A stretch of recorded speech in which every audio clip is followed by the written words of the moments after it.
sangat erat kaitannya dengan rasisme. Karena bagi saya, rasisme di Indonesia bukan lagi urusan personal, tetapi sudah sistemik dipelihara agar menjadi kendaraan politik ekonomi penguasa.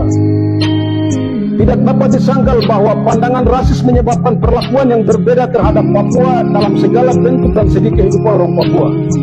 Segala stigma negatif yang diletakkan pada orang Papua itulah yang menyebabkan aparat negara dan ormas menyerang asrama mahasiswa di Surabaya. Diskriminasi rasial yang berulang-ulang dihadapi oleh orang Papua dianggap wajar dan dibiarkan oleh negara. Tetapi ketika Papua protes melawan ketidakadilan dan diskriminasi rasial, negara hadir menghantam kami orang Papua dengan pasal makar dan provokasi. Perkara sidang ini membuktikan bahwa rasisme itu benar-benar ada dalam segala tuduhan dan dakwaan ini. Pernahkah negara dan aparaturnya menjawab mengapa ras bangsa Papua menjadi minoritas? Hanya tersisa 2,9 jiwa, sementara tetangga kami Papua Nugini sudah 17 juta jiwa. Dari minoritas yang terlampau jauh ini, kenapa tanah Papua secara konsisten menduduki urutan pertama penduduk termiskin dengan IPK paling terendah di Indonesia? Kenapa jawaban dari konflik Aceh adalah perundingan damai, tetapi jawaban dari konflik Papua adalah senjata dan penjara? Kenapa undang-undang anti diskriminasi rasial, undang-undang kebebasan berekspresi, dan undang-undang khusus dalam kasus tidak berlaku dan berpihak pada orang Papua? Bukankah itu suatu kejahatan terstruktur terhadap kami orang Papua? Bisakah pertanyaan-pertanyaan ini dijawab oleh saudara jaksa dan negara ini? Ataukah jawabannya memang harus ada moncong senjata dan ketuk palu hakim?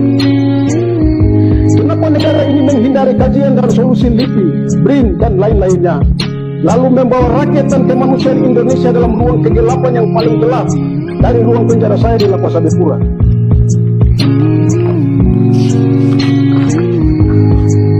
Majelis Hakim dan Jaksa yang terhormat, kehadiran saya pada aksi damai tolak rasisme tanggal 19 Agustus 2019 adalah untuk mempertanyakan semua itu.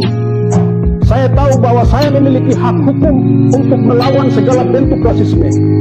Negara ini memberi ruang belajar dan saya telah mempelajari konstitusi, semboyan, dan Pancasila. Tetapi kenapa perjuangan saya demi kesetaraan, kemanusiaan, keadilan sosial, dan kemerdekaan dipasung dengan senjata dan penjara? Saya percaya bahwa hak untuk bersuara dan berbicara adalah hak yang dijamin oleh konstitusi dan hak asasi manusia. Saya telah melaksanakan hak-hak tersebut dengan damai tanpa merugikan siapapun. Saya percaya bahwa melawan rasisme adalah hak dan kewajiban setiap individu yang peduli dengan keadilan sosial dan hak asasi manusia. Rasisme adalah masalah global. Banyak negara di dunia menghadapi masalah rasisme dan diskriminasi yang serupa. Oleh karena itu, sebagai warga dunia, tindakan saya dan rakyat Papua juga harus dipandang dalam konteks global dan dianggap sebagai bagian dari gerakan sosial yang lebih besar untuk menghapuskan rasisme dan diskriminasi di seluruh dunia. Rasisme bukanlah sekedar masalah pribadi, tetapi masalah struktural yang harus diatasi secara sistemik, mulai dari aparat TNI Polri hingga di ruang-ruang peradilan hukum ini. Kebijakan hukum janganlah menempatkan pelaku rasis lebih unggul dan kebal, dan menempatkan korban rasisme lebih rendah dan buruk terus-menerus.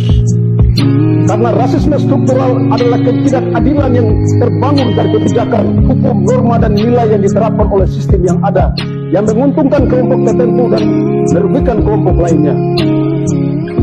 Majelis Hakim dan Jaksa yang terhormat, akhirnya saya meminta hakim untuk melihat tindakan saya sebagai bagian dari gerakan sosial yang memperjuangkan keadilan dan kesetaraan.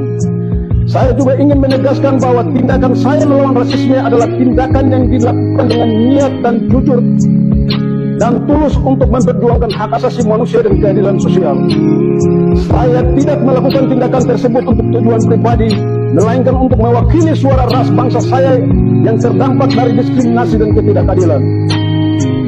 Oleh karena itu, saya berharap agar hakim dapat membebaskan saya dari segala tuduhan yang diarahkan kepada saya dan memberikan keadilan untuk saya, tetapi juga untuk bagi orang Papua, Indonesia, dan dunia, bahwa di ujung palu hakim tidak ada rasisme melainkan kejujuran, kebenaran, dan keadilan. Saya harus mengakui dengan jujur dan berterima kasih untuk majelis hakim yang benar-benar mempertaruhkan segalanya untuk menghormati hak kesehatan saya hingga terselesainya proses perawatan dan pengobatan. Begitu pula pihak penasihat hukum, jaksa yang bekerja sama sehingga hak dan kewajiban dalam proses peradilan terpenuhi, sekalipun terpapar tembok-tembok ketidakadilan yang menghancurkan kemanusiaan di depan hukum. Rasisme adalah bentuk penindasan yang menghambat kemerdekaan dan kesetaraan. Angela Davis. Tidak ada tempat untuk rasis dalam peradilan hukum. Ketika keputusan hukum didasarkan pada ras, itu merusak integritas dan legitimasi sistem peradilan itu sendiri. Sonia Sotomayor. Demikian pledoi saya buat dari Lapas Abepura 2 Mei 2023. Victor Frederick Yemo. Terima kasih.